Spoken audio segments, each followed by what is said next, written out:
think it's important for a leader to be very present and aware of what's going on around them, and to be able to respond rather than react to that, and by doing that to give the team autonomy to be able to make their own decisions, think for themselves, and commit to action and be accountable. I think one of the important things to try to do as a leader is to really listen deeply to people who come to you and to the team, and that can be hard. To give undivided attention, I think, is critical, particularly in a coaching and leadership development and leadership coaching sort of relationship. But to do that is challenging in pretty much any environment where leaders find themselves. I think a good leader needs to be very present, I think, and aware of what's going on around them and able to respond rather than react to situations. Be a really good listener, integrity, and being really genuinely curious, compassionate,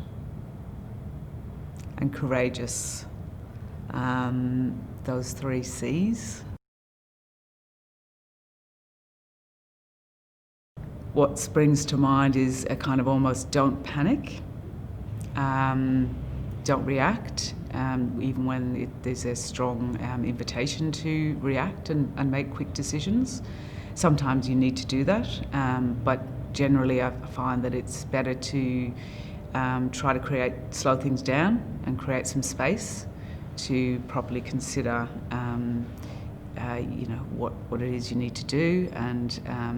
consult and make better decisions. It's a constant learning journey, I think, for all of us, and me as well. But I think it's and saying that, it's really useful to look at times when you haven't got it right, and to really reflect on that, and take the time to do that and create the space to do that with the team, and from that take some learnings around how to do it better next time. And so mistakes and getting it wrong will happen, and I think it's being able to reflect on those things and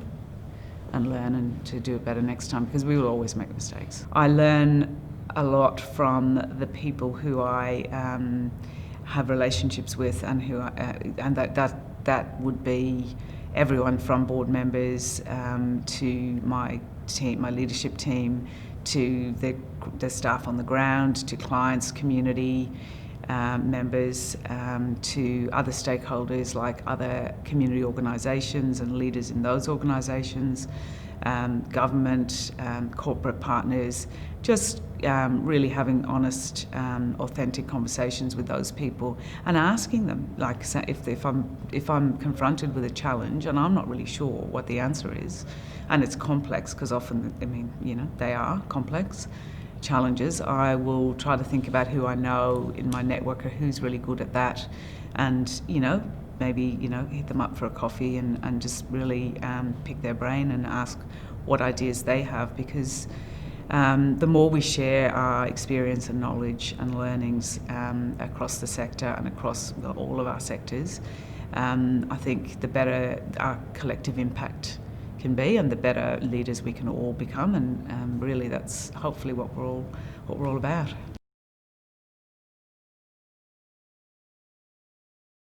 Obviously, for profit is the bottom line, is making money and increasing profit, but I feel like there's also and government has a lot more restrictions on how they can operate. It's a big machine. Things happen more slowly. There's a lot more bureaucracy, and it's harder to make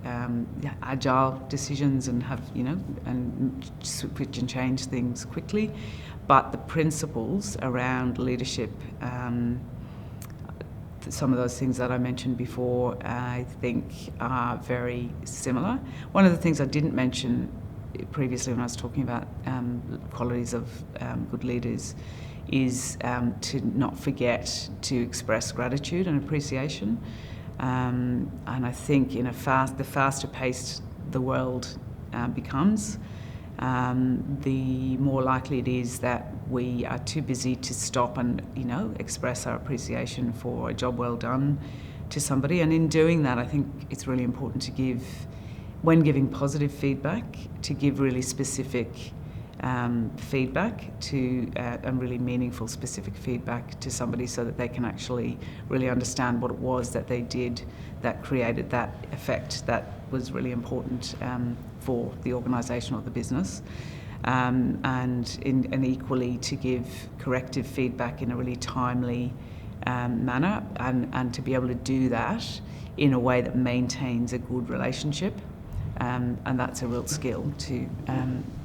do that. What I do know is that the people who come to Weave from corporates to do either a pro bono project or skilled volunteering,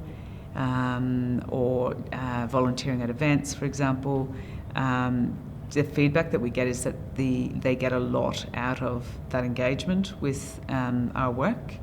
and the deeper that the connection is, the more they get out of it. I think it's actually a really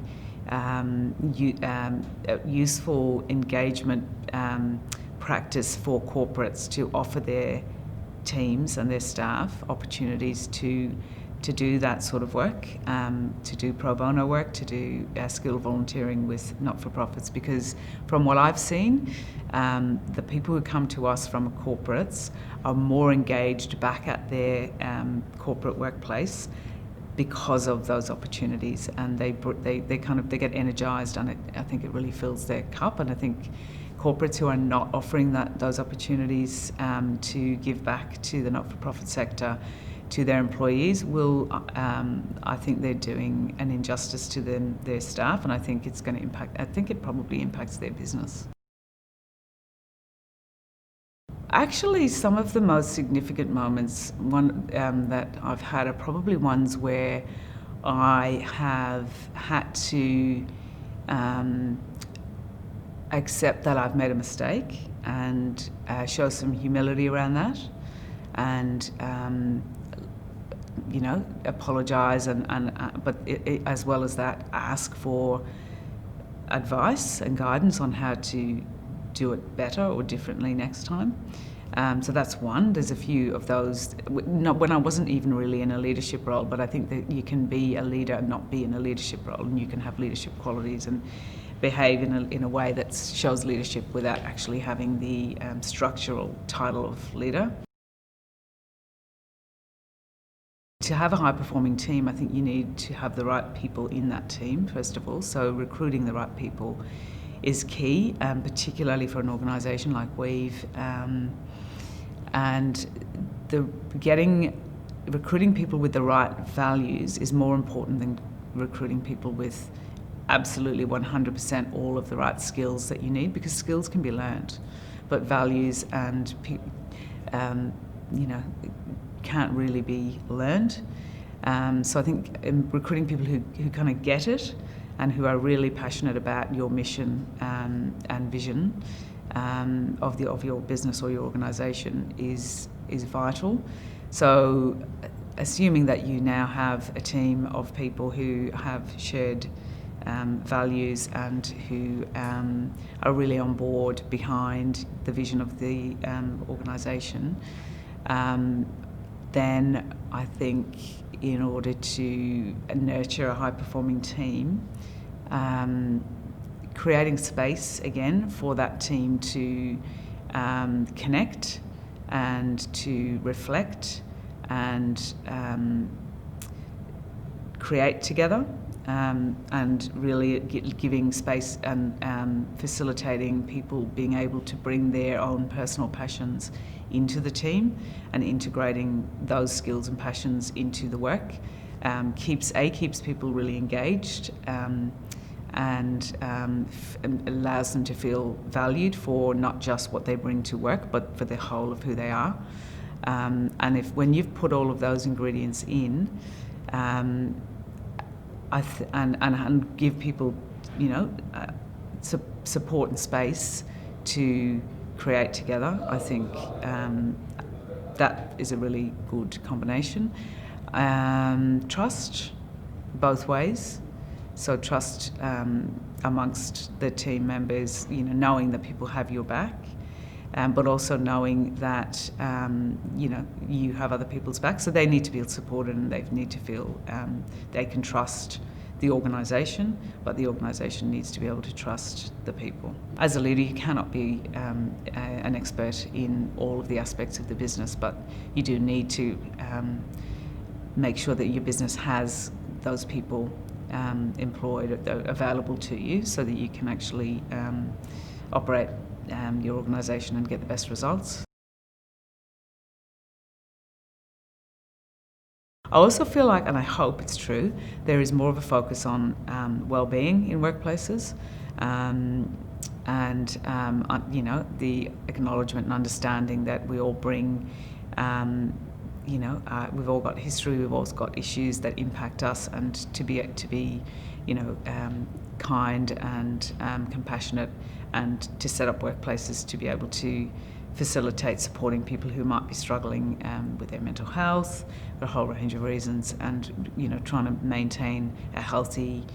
well workforce, which and putting energy and resources into that, I think is, I hope, and I think is, I feel like that is a bit of a trend. So I think I would like to be able to look back and know that through my leadership at Weave, everybody in the organisation and around the organisation would be able to say that Weave really remained true to its vision, mission and values, and that people really got a lot of positive impact out of being connected to Weave, and that Weave was a really great partner in the community, for other community organisations, corporates, governments, that Weave worked really well in bringing together resources and people to create positive impact for vulnerable people.